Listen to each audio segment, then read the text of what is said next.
नमस्कार, आप देख रहे हैं प्राइम न्यूज और मैं हूं आपके साथ आलोक शुक्ला। यूपी प्राइम में आप सबका स्वागत है। दिल्ली में गाजीपुर बॉर्डर पर किसान आंदोलन के बीच पश्चिमी उत्तर प्रदेश के खाप पंचायत के किसान प्रतिनिधियों ने लखनऊ आवास में सीएम योगी आदित्यनाथ से मुलाकात की है। विधायक पंकज मलिक के नेतृत्व में 16 सदस्यों के खाप चौधरियों ने प्रतिनिधियों ने यहां पर मुलाकात की है और इस दौरान किसान नेताओं ने कहा कि ऐसी सूचनाएं गलत हैं जिसमें कहा जा रहा है कि किसान पंचायतों में सभी खापें शामिल हैं। पश्चिमी यूपी के खाप चौधरियों ने लखनऊ में सीएम योगी से बीजेपी विधायक उमेश मलिक की अगुवाई में मुलाकात करके सियासी पारा और चढ़ा दिया है। इस दौरान खास तौर पर बिजली, गन्ना मूल्य बढ़ोतरी और आवारा पशुओं का मसला भी उठाया गया, लेकिन केंद्र में किसान आंदोलन ही रहा। सीएम ने आश्वासन देते हुए कहा कि हम आपके द्वारा बताए गए सभी विषयों पर विचार करेंगे।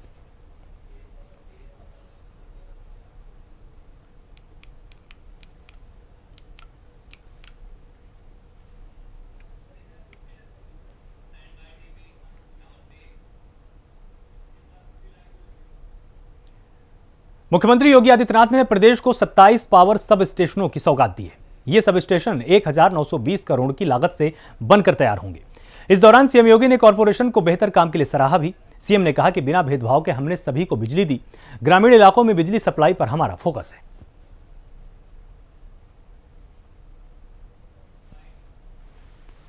इन परियोजनाओं से प्रदेश के लगभग सभी हमारे जो कमिश्नरी हैं ये सभी इससे लाभान्वित होंगे और हम इस बारे में कह सकते हैं कि प्रदेश की जनता को विद्युत आपूर्ति निर्बाध रूप से सुनिश्चित की जा सकती है।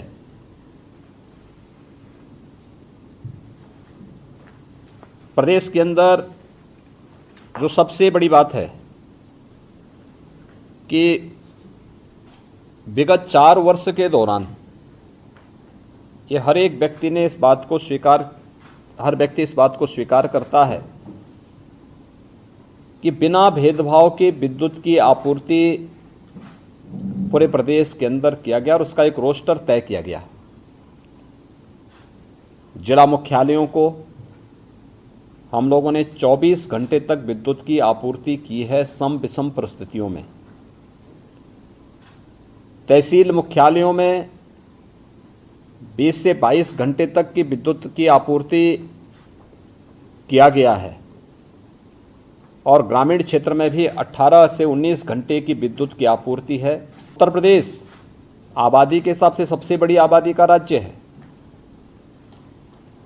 मैंने देश के अंदर तमाम राज्यों का भ्रमण किया है और मैंने देखा है कि किसानों को 5 से 6 घंटे की विद्युत की आपूर्ति मिलती है, लेकिन हमारे यहाँ अभी भी किसानों को बहुत अच्छी विद्युत की आपूर्ति होती है और ग्रामीण क्षेत्र में किसान इस बात को स्वीकार भी करता है। अभी माननीय उदय भान जी भी कह रहे थे कि पहले किसान जब अपने खेत में पानी डालने के लिए जाता था, जब पहुंचता था तब तक पता लगा बिजली गायब हो गई, लेकिन आज ऐसा नहीं है। अच्छी विद्युत की आपूर्ति ने किसानों की लागत को कम किया है और उत्पादन बढ़ाने में योगदान दिया है। आज आप देख सकते हैं गांव हो या शहर, रात्रि में बिजली हर जगह चमकती हुई दिखाई देती है। जहां एक और पावर कॉर्पोरेशन ने यह काम किया, वहीं साथ ही साथ यह भी सुनिश्चित किया कि आज़ादी के बाद भी, यानी आज़ादी के पहले तो कोई कल्पना नहीं करता था, लेकिन आज़ादी के बाद भी प्रदेश के अंदर एक बड़ी आबादी ऐसी थी जो जहां विद्युतीकरण नहीं हो पाया था। गांव ऐसे थे, 1,21,000 से अधिक गांवों में विद्युतीकरण का कार्य संपन्न हुआ और साथ साथ 1,38,00,000 उपभोक्ताओं को निःशुल्क विद्युत के कनेक्शन भी उपलब्ध कराने का कार्य पावर कॉर्पोरेशन ने इस दौरान किया। टोल फ्री नंबर जारी करके ट्रांसफार्मर्स के बारे में जो शिकायतें आती थी उनके निस्तारण की और उपभोक्ताओं से जुड़ी हुई समस्याओं के समाधान के लिए एक बेहतरीन कार्य प्रदेश के अंदर हुआ। आज उसके परिणाम हम सबके सामने हैं। हम लोग इस बारे में जानते हैं कि इन सभी प्रयासों के बेहतर परिणाम सामने आए हैं और पब्लिक इसको मुक्त कंठ से स्वीकारती भी है, लेकिन पब्लिक की अपनी अपेक्षाएं हैं। मैं पावर कॉर्पोरेशन को इस बात के लिए बहुत अभिनंदन करूंगा कि कोरोना कालखंड के दौरान, लॉकडाउन के दौरान, जब जिंदगी घरों में कैद हो गई थी, उस दौरान पावर कॉरपोरेशन ने निर्बाध विद्युत की आपूर्ति करके लोगों के जीवन को सहज बनाने में बहुत बड़ा योगदान किया। ये जो योगदान था, प्रत्येक व्यक्ति जब घर में कैद हो गया था तो उस समय अगर बिजली नहीं होती क्या स्थिति होती, कल्पना कर सकते हैं, मई और जून के महीने में। दूसरा, हम लोगों को प्रदेश के अंदर सुदूर क्षेत्रों में कोविड हॉस्पिटल बनाने और उन क्षेत्रों में टेलीमेडिसिन और टेली कंसल्टेशन की सुविधा देने में इसलिए मदद मिली क्योंकि वहां पे विद्युत की आपूर्ति संभव हो पाया था। और ये संभव के कारण हम लोगों ने वहां पर कोविड कालखंड के दौरान बेहतर स्वास्थ्य सुविधा उपलब्ध कराने में अगर हम सफल हुए तो उसके पीछे पावर कॉरपोरेशन भी एक महत्वपूर्ण कारक था। अगर बिजली नहीं होती तो हम टेलीमेडिसिन या टेली कंसल्टेशन की सुविधा उन क्षेत्रों में, दूर दराज के गांवों में नहीं दे सकते थे। कल्पना करिए 4 वर्ष पहले यही बिजली 4 घंटे, 3 घंटे, 5 घंटे मिला करती थी और कुछ गांवों में तो अगर एक बार बिजली गायब हुई तो फिर उसमें कई दिन लगते थे उसको वापस आने में। लेकिन आज ऐसा नहीं है। ये जो चेंज हुआ है, इस चेंज को हमें स्वीकारना होगा और इसके बारे में बोलना भी होगा, इसके लिए प्रोत्साहन भी करना होगा, पब्लिक को इसके बारे में जागरूक भी करना होगा। मेरी अपील होगी सभी माननीय जनप्रतिनिधियों से और सभी अधिकारियों से भी कि अगर हम विद्युत की आपूर्ति कर रहे हैं तो विद्युत बिल की समय से भरने की एक ट्रेनिंग के विशेष कार्यक्रम को भी हमें इसके साथ जोड़ना पड़ेगा। देखिए, आप देखते होंगे इस समय मोबाइल फोन के तमाम ऑपरेटर काम कर रहे हैं, बीएसएनएल भी काम कर रहा है और निजी क्षेत्र के भी तमाम ऐसे ऑपरेटर हैं जो मोबाइल की सेवाएं प्रदान कर रहे हैं और बदले में बदले में अपना बिल भी वे पब्लिक से लेते हैं। कितना ट्रांसपेरेंट और कितना शांतिपूर्ण तरीके से उनकी पूरी कार्रवाई चलती है। मुझे लगता है कि पावर कॉरपोरेशन को अपनी इस उपलब्धि के साथ इसको भी जोड़ना पड़ेगा कि हम लोगों को इस ट्रेनिंग का पार्ट बनाएं। वहीं अखिलेश यादव के औरैया जनपद के बाबरपुर पहुंचते ही कार्यकर्ताओं ने जोरदार स्वागत किया है। पंचायत चुनाव को लेकर कार्यकर्ताओं में जान फूंकते हुए 2022 के चुनाव में बीजेपी को भारी शिकस्त देने की अखिलेश यादव ने बात कही है। वहीं मीडिया से बात करते हुए उन्होंने बीजेपी की नाकामी भी बताई है। अखिलेश यादव ने योगी सरकार पर जमकर निशाना साधते हुए महंगाई और भ्रष्टाचार को 7वें आसमान पर होने की बात कही। उन्होंने कहा कि जनता योगी सरकार से ऊब चुकी है, जनता प्रदेश में बदलाव चाहती है। 2022 में प्रदेश में समाजवादी पार्टी की ही सरकार आएगी।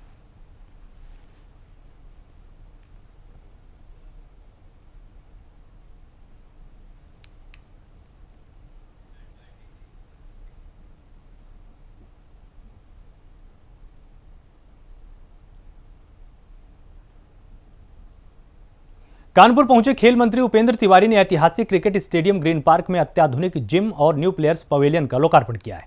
ग्रीन पार्क स्टेडियम में आधुनिक ड्रेसिंग रूम के प्लेयर्स पवेलियन का निर्माण 36 करोड़ 71 लाख रुपए की लागत से हुआ है। ये पवेलियन सबसे खूबसूरत पवेलियन में से एक है। इसके साथ ही ग्रीन पार्क में अत्याधुनिक जिम, जिसकी लागत 65 लाख रुपए है, जिसे आज खिलाड़ियों के लिए समर्पित कर दिया गया। कानपुर में अंतर्राष्ट्रीय क्रिकेट मैच न होने का अच्छा पवेलियन न होना भी एक कारण बनता चला जा रहा था। नए अत्याधुनिक ड्रेसिंग रूम और पवेलियन बनने से ग्रीन पार्क स्टेडियम को अंतर्राष्ट्रीय मैच मिलने का रास्ता बिल्कुल साफ हुआ है। लोकार्पण के दौरान औद्योगिक विकास मंत्री सतीश महाना भी मौजूद रहे।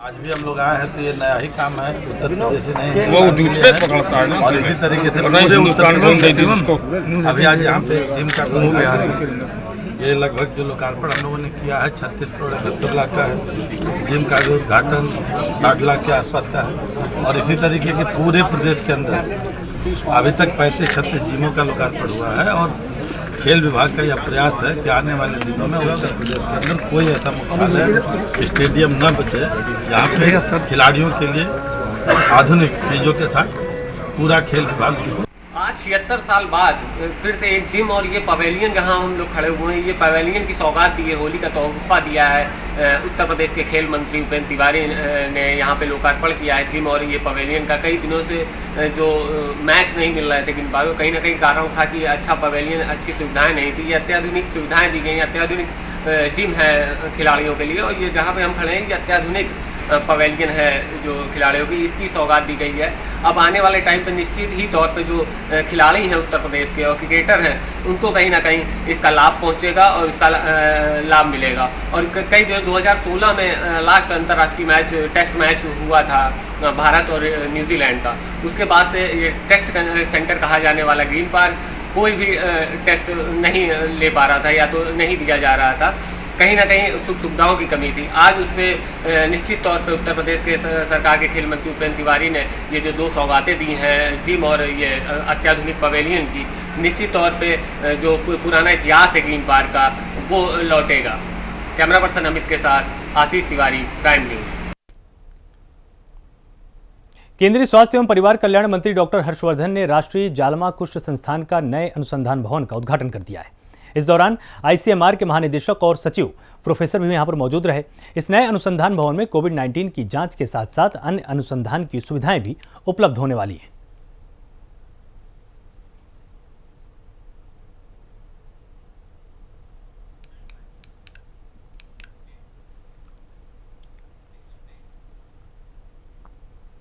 सुल्तानपुर में आज जिले के विकास को लेकर जिला योजना की बैठक संपन्न हुई। सांसद मेनका गांधी की अध्यक्षता में और प्रभारी मंत्री की अगुवाई में हुई इस बैठक में 32,863 लाख रुपयों का प्रपोजल रखा गया।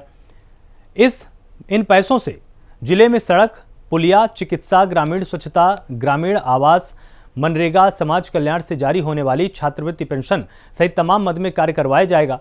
तकरीबन 2 घंटे तक चली इस बैठक में अधिकारियों को भी निर्देश दिया गया है कि विभागीय मुखिया धन का आवंटन करवा लें और समय से काम को पूरा कराएं। प्रभारी मंत्री ने यह भी कहा कि कोरोना महामारी के चलते सत्र 2020-21 में कई प्रोजेक्ट बंद हो गए थे, लिहाजा उन्हीं कार्यों को दोबारा शुरू करवाएं।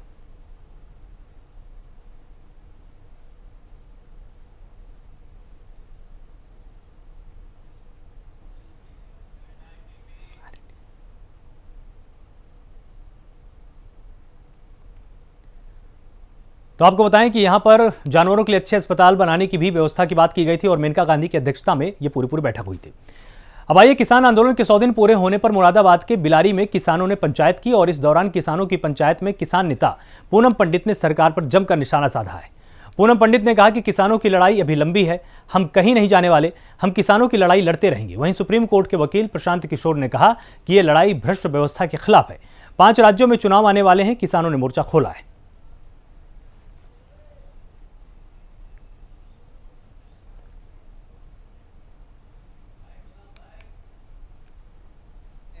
इतना अद्भुत किसानों का आंदोलन पहले कभी नहीं हुआ और ये आंदोलन सिर्फ किसानों और किसानी को बचाने के लिए नहीं है, बल्कि पूरे देश के लोकतंत्र और सभ्यता को बचाने के लिए है। अब तो ये बहुत बड़ा आंदोलन हो गया और ये आंदोलन जो है अब रुकेगा नहीं, पूरे देश में फैलेगा।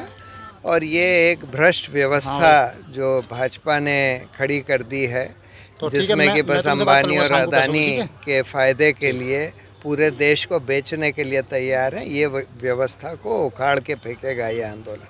कोई बात ना माने की, घबराने की जरूरत नहीं है, हमें पता मानेगी सरकार, घबराने की जरूरत नहीं है। और जब दीपक बुझने वाला होगा ना, फड़फड़ावा ज्यादा है, फड़फड़ करता है, तो इसका मतलब घबराने की कोई जरूरत नहीं है। मजबूती से टिके रहे, सभ्यता का ध्यान रखें, अहिंसा से आंदोलन चलते हैं, रणनीति अहिंसा से चलती है, शांतिपूर्वक चलती है, बौखला में नहीं। जैसे ये बौखला रहे हैं, ऐसे विवादित बयान दे रहे, हम लोग बौखलाने वाले नहीं, हम सीधे सच्चे झूठे लोग हैं, इसलिए बौखला रहे हैं। मजबूती से एक दूसरे का सहयोग करते रहे और महिलाएं भी ज्यादा से ज्यादा सहयोग कर रही हैं और भी करती रहे। किसान बिल की लड़ाई तो जब तक ये बिल नहीं हमारे माफ कर देंगे, अरे एमएसपी हमारे दिलवा देंगे, स्वामीनाथन रिपोर्ट नहीं बिल फाड़ने की क्या जरूरत थी? यूँ बताओ, महिला आरक्षण 35 साल से मांग रहे हैं, वहाँ बिल लिया डेथ वारंट लिखा गई है। जौनपुर में पेट्रोल, डीजल और गैस सिलेंडर के बढ़ते दामों को लेकर समाजवादी पार्टी कार्यालय से लेकर कोतवाली चौराहे तक सपा के जिलाध्यक्ष लाल बहादुर यादव के नेतृत्व में सैकड़ों कार्यकर्ताओं ने ठेले पर गैस सिलेंडर और पेट्रोल डीजल रखकर विरोध जताया है। इस दौरान सपा कार्यकर्ताओं की पुलिस से धक्का मुक्की भी हुई। विरोध के दौरान सिटी मजिस्ट्रेट को समाजवादी पार्टी के जिलाध्यक्ष ने ज्ञापन सौंपा है। प्रदेश की सरकार ने कहा था कि हमारी सरकार बनवा दो, हम जनता को बहुत राहत दे देंगे। आज जनता जिस तरह से उसकी कमर टूट रही, इस महंगाई के चलते जनता की गाड़ी कमाई का पैसा जिस तरह से बचा हुआ है और तमाम सारी परिस्थितियों में जनता के ऊपर जिस तरह से दिया गया ये कह के कि सिलेंडर ले लो, हम लोगों की आंखों में जो देखते हैं बड़ा दर्द होता है। इसलिए मैं चाहता हूँ कि सब लोगों को गैस बांट दिया जाए, सिलेंडर बांट दिया जाए और लोग उससे मुक्ति पा जाएं लकड़ी की आग से। और आज इस तरह की परिस्थिति हो गई कि जनता लगातार हो रही है और सरकार जो है इसको सुनने को तैयार नहीं है। पीलीभीत के कलीनगर में युवक को घर से खींचकर सड़क पर बेरहमी से पिटाई करते हुए युवक का वीडियो सोशल मीडिया पर वायरल हो रहा है। जमीन के विवाद में पड़ोसियों ने युवक की जमकर पिटाई की है और घायल युवक को निजी अस्पताल में भर्ती कराया है। मामले की तहरीर थाने में दी गई है। फिलहाल पुलिस ने मामला दर्ज किया है और जांच शुरू की है।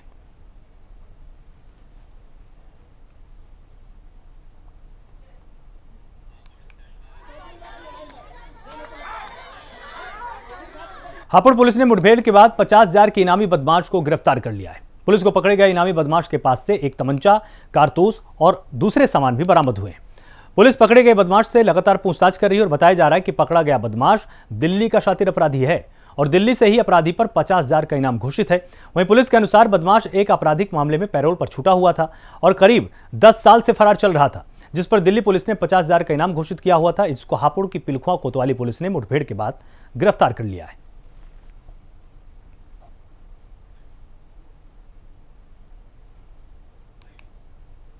एक दिल्ली पुलिस से वांछित चल रहे और 50,000 रुपये के पुरस्कार घोषित अपराधी उदयवीर को गिरफ्तार करने में सफलता हासिल की गई है। यह एक शातिर अभियुक्त है जो 2010 से पैरोल पर रिहा होने के बाद से लगातार फरार चल रहा था। इसकी गिरफ्तारी के लिए दिल्ली पुलिस के द्वारा 50,000 रुपये का पुरस्कार घोषित किया गया था। इसके कब्जे से एक नाजायज़ तमंचा, एक खोखा कारतूस, एक जिंदा कारतूस बरामद किया गया है। इसके विरुद्ध थाना पिलखुआ पर संगत धाराओं में अभियोग पंजीकृत करते हुए वैधानिक कार्रवाई की जा रही है। फिरोजाबाद के गांव धीरपुरा में उस समय सनसनी फैल गई जब ग्रामीणों ने एक युवक का शव देखा। लोगों ने इसकी सूचना पुलिस को दी। सूचना के बाद मौके पर पहुंची पुलिस ने ग्रामीणों की मदद से शव को फंदे से उतारकर पोस्टमार्टम के लिए जिला अस्पताल भेज दिया और आगे की कार्रवाई शुरू कर दी है। धीरपुरा में उसको एक सूचना मिली थी कि एक व्यक्ति ने एक नीम के शीशम की पेड़ से लटक के आत्महत्या कर ली है।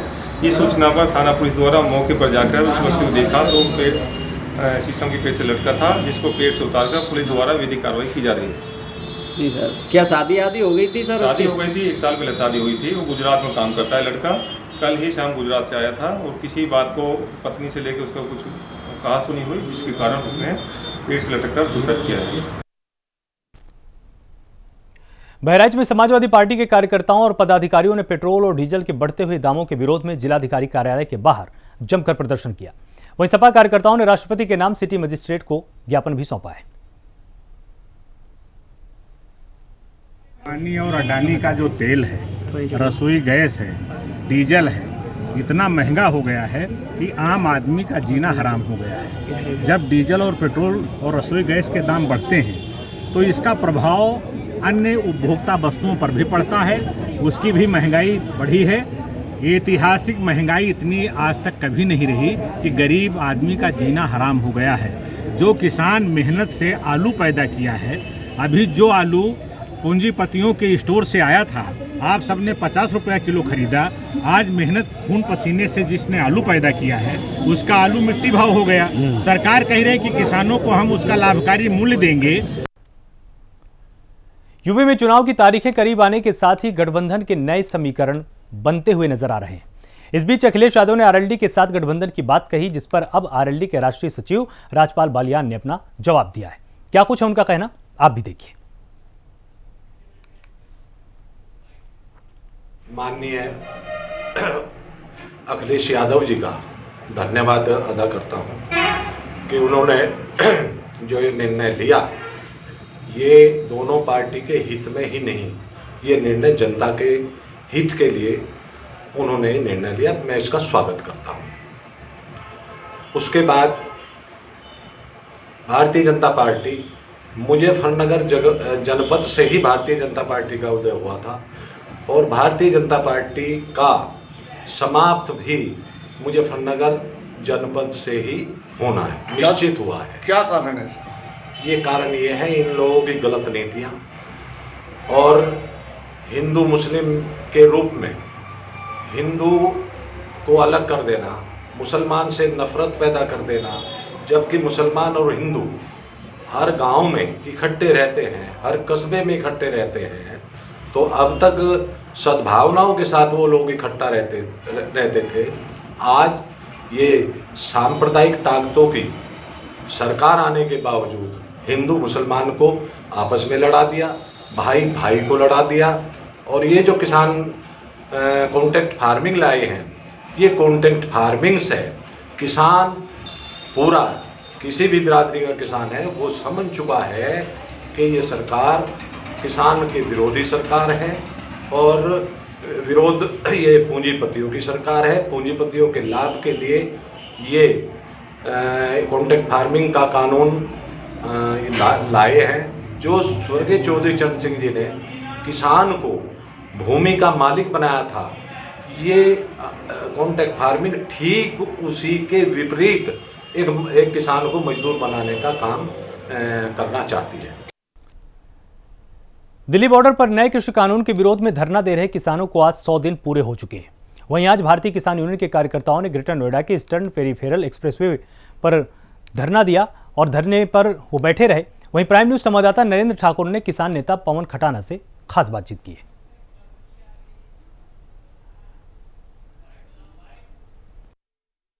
किसान आंदोलन को आज 100 दिन पूरे हो चुके हैं। उसी के चलते संयुक्त किसान यूनियन के जो आह्वान पे पूरे देश में आज जो हाईवे हैं उनको चक्का जाम किया गया है। इस वक्त हम खड़े हैं ग्रेटर नोएडा के ईस्टर्न पेरिफेरल हाईवे पे। यहाँ पे किसानों ने इस समय पूरा चक्का जाम कर दिया है। बताना चाहूँगा कि 100 दिन आज पूरे हो चुके हैं। इसी के चलते आज जो संयुक्त किसान यूनियन के जो पदाधिकारी उन्होंने आह्वान किया था कि सभी जो ईस्टर्न पेरिफेरल हाईवे उसको जाम किया जाएगा और शांति प्रिय जाम किया जाएगा। आइए इसी के चलते बात करते हैं पवन खटाना जी हमारे साथ, उनसे पूछते हैं कि किस तरीके का जाम लगाया है और क्या क्या इन लोगों की मांग है। पवन जी, आप लोगों ने यहाँ जाम किया है, क्या है प्रॉब्लम?